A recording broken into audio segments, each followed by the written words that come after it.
Vamos a ver, yo voy a ser breve, fundamentalmente porque en este periodo de tiempo que empezó en el mes de marzo, eh, nos hemos dado cuenta, creo que todos, de la necesidad de intervenciones cortas. Hemos aprendido que es importante intervenciones cortas y no hacer, digamos, sesiones excesivamente largas, al menos si lo son, que sean con la particularidad de que hay distintas intervenciones. Por lo tanto, intentaré ser breve, explicando que una de las líneas, efectivamente, de investigación que hemos impuesto o hemos impulsado a lo largo de estos últimos años ha sido la del análisis de lo que nos aportaban los rankings universitarios.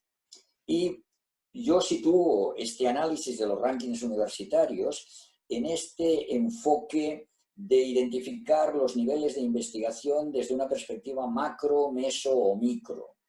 Así como, por ejemplo, en el caso de Montse Guiter, cuando hable posteriormente, nos va a identificar cómo podemos tratar datos desde una perspectiva micro, entendiéndose en este caso micro, porque siempre esto cambia según el contexto, a la relación que establece el docente con el estudiante en un aula educativa.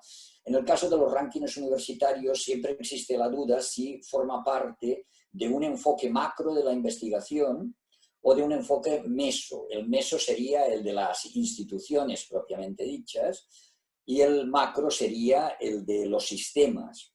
Bien, un ranking es un sistema en realidad, pero también es cierto que quien forma parte y quien son la audiencia fundamental de estos, o el objeto fundamental de estos rankings, son las universidades. Mi perspectiva sigue siendo de que probablemente estamos delante de un enfoque macro, de estructurar un sistema que permita, o al menos este querría ser el objetivo, permita a las universidades mostrarse con aquellas características que las identifican para que otros usuarios del sistema universitario de educación superior puedan comparar, puedan observar qué universidades se adecúan más a su propio perfil y a sus necesidades. Fíjense que soy prudente a la hora de buscar las palabras, porque algunos siempre han dicho, no, el ranking sirve para ver cuál es la mejor universidad. Qué peligroso que es decir eso, ¿verdad?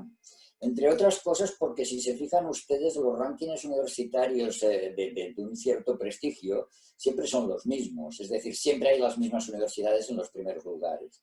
Y cuando eso ha cambiado, al año siguiente se han cambiado los criterios para que continúen estando las mismas universidades en los mismos lugares de preeminencia. Con lo cual, qué difícil es decir que un ranking identifica las mejores universidades. En cualquier caso, sí que las pone de manifiesto, sí que muestra aquello que están ofreciendo en determinados ámbitos. Pero los rankings nos generan muchas dificultades de análisis y de comprensión. En una de las líneas de trabajo que iniciamos hace unos cuantos años, en concreto en el año 2014, es decir, hace ya 6 años, empezamos a analizar los rankings, cómo estaban estructurados y qué finalidad fundamental, a qué finalidad servían. Y en ese sentido podemos destacar los rankings más importantes, como el ranking de Shanghai o ARWU, el Academic Ranking of World Universities, The Times Higher Education World University Rankings o el QS World University Ranking, QS. También estaba el US News, que últimamente, digamos, ha bajado un poco de nivel porque no se ha sometido a la actualización que otros han hecho. Y también identificábamos a nivel europeo el U Multirank. Todos estos rankings, una vez se analizaban y se desmenuzaban en sus indicadores y en los criterios para alimentar esos indicadores, observábamos en todos ellos algunos problemas. En primer lugar, que había públicos objetivos mal definidos. Es decir, a veces estaban llamando a los estudiantes para que se fijasen en el ranking, cuando el ranking en realidad se dirigía a prescriptores, se dirigía a agencias, y no exactamente a los estudiantes. O en otros casos hay quien decía que quien tomaba la decisión de a qué universidad iba un estudiante eran la familia, eran los padres. Y sin embargo tampoco tenían en cuenta esto. Muy a menudo estos rankings estaban identificando simplemente aspectos importantes de una universidad o de un grupo de universidades que eran aquellas preeminentes en dichos rankings. Por otro lado, y vinculado con eso, también se observaba una excesiva homogeneización que ignoraba la diversidad institucional. Es decir, no son comparables las universidades, o al menos la mayoría de universidades que queremos comparar. No son comparables universidades que tienen más de 100 años de existencia con universidades que acaban de crearse hace 10, 15 años. No es lo mismo una universidad con 70, 80, 100.000 estudiantes que una universidad con 20.000. No es lo mismo una universidad privada con una gran dotación económica que una universidad pública en un contexto donde el dinero público es escaso, etcétera, etcétera, etcétera. No es lo mismo una universidad que se centra en el territorio y que ofrece titulaciones muy vinculadas a ese territorio que una universidad que quiere ser absolutamente global y que pretende comerse el mercado, hablando en términos mercadotécnicos, ¿no? Por lo tanto, eso era otro aspecto importante. Todos los rankings intentaban uniformizar lo que eran las universidades y eso es muy difícil. No solo es difícil, sino que el sesgo del resultado del ranking, que al final quería ser solamente una clasificación, ponía en dificultades a muchísimas instituciones porque no estaban siendo tratadas de la manera adecuada. En tercer lugar, con un foco muy estrecho, porque aunque ahora en los últimos 3, 4 años ha habido un ligero cambio en ese sentido, la mayor parte de los rankings se ha focalizado solo en investigación. Solo en investigación, es decir, los elementos de investigación son los que daban mayor puntuación para poder situarte en una posición más prevalente en esa clasificación o ranking. Y eso era así fundamentalmente porque la investigación era más fácil de cuantificar y el resto era mucho más difícil. Y por lo tanto nos centrábamos más no en los datos que necesitábamos, sino en los datos que teníamos. Y por lo tanto organizamos rankings en función de aquellos datos que tenemos y no de los que serían necesarios para poder proceder a una clasificación adecuada en función de unos criterios determinados. Es verdad que en los últimos años se han creado rankings temáticos, por ejemplo, los rankings del ranking de las universidades de menos de 25 años o menos de 50 años, o los rankings de las universidades por disciplina académica, o los rankings de sostenibilidad, por ejemplo, universidades sostenibles. Bien, al final habrá un ranking para cada cosa, de tal manera que todo el mundo pueda estar contento, lo cual pone aún más en cuestión la función verdadera de estos rankings. Cuarto punto que se observaba era que los rankings utilizaban metodologías muy volátiles, es decir, que se podían cambiar perfectamente de un año a otro si los resultados no acompañaban excesivamente, ¿no? Yo siempre pongo un ejemplo muy claro de eso, que es un ejemplo público, por lo tanto supongo que nadie se puede molestar, como uno de estos rankings en un momento determinado incorporó entre las 4 primeras universidades a la Open University del Reino Unido. Automáticamente el resto de universidades que estaban en los 10 primeros lugares se quejaron de que cómo podía ser que una universidad a distancia o online estuviese en un ranking universitario en los primeros lugares. Solución, como le correspondía aquel lugar por los criterios y los indicadores que se habían acordado, la solución fue cambiar los criterios y los indicadores de tal forma que al año siguiente ya no aparecía entre los 10 primeros. Eso también pone muy en tela de juicio la credibilidad real de lo que son los rankings universitarios. Al final, el resultado de los rankings es que hay muy pocos ganadores y muchos perdedores, y esto no sé si es muy útil para nadie, en cualquier caso. Dicho esto, nosotros intentamos analizar a ver de qué forma podíamos identificar la forma en que una institución online o cualquier tipo de programa online se podía incorporar en los rankings universitarios y si eso era posible o era necesario de nuevo crear otro ranking solamente para las instituciones online. Eso parecía no muy adecuado, aunque últimamente, digamos, esta superproducción de rankings diferentes a lo mejor tendría sentido ahora en estos momentos.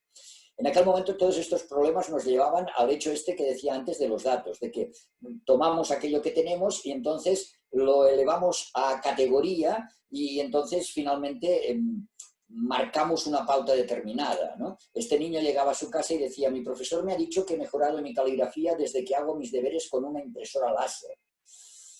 No es que hubiese mejorado la caligrafía, es que el profesor lo podía leer mejor. Por lo tanto, digamos, asumíamos que un dato que teníamos lo colocábamos donde nos interesaba más, aunque en realidad aquel dato no nos estaba diciendo lo que nosotros presumíamos o informábamos. Y eso es lo que está pasando todavía ahora con respecto a los rankings. Y algunos artículos en un momento determinado, este es del año 2016, ya ponían de manifiesto esta dificultad de definir un único ranking para todo, ¿no? Y por lo tanto identificar que necesitábamos distintos modelos de ranking. Si es que podíamos aceptar el concepto de ranking, necesitamos modelos distintos. Y por lo tanto la excelencia o la excelencia de las universidades probablemente no tenía que verse determinada solo por los rankings, porque ha habido muchas prácticas muy sesgadas en ese sentido. Hay universidades que han modificado su manera de actuar no para mejorar, sino simplemente para responder a los indicadores de un determinado ranking, para ver si subían en ese escalafón, con resultados muy, muy curiosos que a mí a veces me sorprenden, ¿no? El ánimo y la alegría con lo que algunas instituciones dicen, hemos pasado del lugar 600 al lugar 400, es una barbaridad. O sea, es decir, no están, porque es que si no estás entre los 10 primeros es como si no estuvieses, ¿verdad? Analizando estos rankings nos dimos cuenta al final, en resumen, que también existía una gran carencia de rankings para la educación online. En realidad no había ninguno. Pero lo que era peor, que los criterios de los rankings generales suelen perjudicar a las instituciones de educación online, porque se están llevando a cabo con los criterios generales, mayoritarios, y por lo tanto perjudicando siempre a la minoría. Eso es algo que sucede siempre en la relación entre minorías y mayorías, eso es así. Pero en este caso en concreto observábamos esta dificultad. Voy a ser muy breve para acabar ya, porque se trataba solamente de presentar la idea. Ustedes, si están interesados en esto, pueden ir a consultar el proyecto que llevamos a cabo, un proyecto europeo financiado parcialmente por la Unión Europea, que se llamó CODUR, Creating an Online Dimension for University Rankings. La idea fue, a partir de lo que habíamos observado, identificamos un único ranking que nos ofrecía la posibilidad de no ser una clasificación tipo Ivy League, como hay en Estados Unidos, sino ser un ranking multidimensional, en el que se acercaba al ranking podía identificar distintas dimensiones y situar la universidad en un lugar determinado en función de la dimensión que estaba analizando. Y nosotros propusimos, de acuerdo también con UMultiRank y el Centro para el Estudio de la Educación Superior, el CHEPS y el CHE de Holanda y de Alemania respectivamente, propusimos desarrollar este proyecto para identificar cómo crear una dimensión que se pudiese añadir a estos rankings multidimensionales. Ahí ustedes pueden ir a buscar CODUR Project en internet y tendrán allí acceso a la página web y a todos los deliberables, a todo el material que se creó, porque es de acceso abierto en aquel momento, de tal forma que identificamos 9 grandes bloques de criterios, que ustedes los están viendo aquí, para poder identificar de manera más cualitativa cómo se tenía que considerar la dimensión online en un ranking universitario. Este fue un trabajo importante que llevamos a cabo, liderado por la Universidad de Uberta, conjuntamente con la Open University del Reino Unido y con el ETD, que es el Centro de Investigación, el Consejo Nacional para la Investigación de Italia. Estos 3 partners desarrollamos este proyecto y el UMultiRank, este ranking multidimensional europeo, de entrada aceptó incorporar distintos criterios e indicadores en ese sistema de rankings, de manera gradual, porque todos no se pueden poner desde el primer momento y porque obviamente siempre existe esta resistencia por parte de las instituciones presenciales a incorporar dimensiones online, porque entonces, digamos, aquello que decíamos del vestido del emperador, ¿no?, que quedan desnudos ante la evidencia de determinados datos. En todo ese proceso lo que se ha puesto de manifiesto es la dificultad de utilizar datos y de identificar los datos que serían necesarios para evaluar criterios, indicadores que están muy relacionados, por ejemplo, con la interacción, con lo que sucede en las aulas, sean presenciales o sean virtuales, para poder identificar la verdadera calidad de la docencia, por ejemplo, ¿no? Por lo tanto, identificando estos indicadores necesarios y esperando que la tecnología nos permita identificar los elementos desde los cuales podemos obtener estos datos para posteriormente poderlos procesar y tener una información más fidedigna que se centre más en lo que necesitamos evaluar y no tanto que manifestemos determinadas evaluaciones a partir solamente de los datos de los que podemos disponer. Esa gran diferencia, este gran desequilibrio entre lo que sería deseable y lo que tenemos en aquellos momentos es lo que podría hacer que los rankings se pudiesen enfocar de una manera distinta y fuesen enormemente más útiles de lo que han sido hasta la fecha. Lo dejo aquí, si después alguien quiere hacer comentarios, estaré encantado de poder comentar y responder cualquier pregunta al respecto. Muchísimas gracias.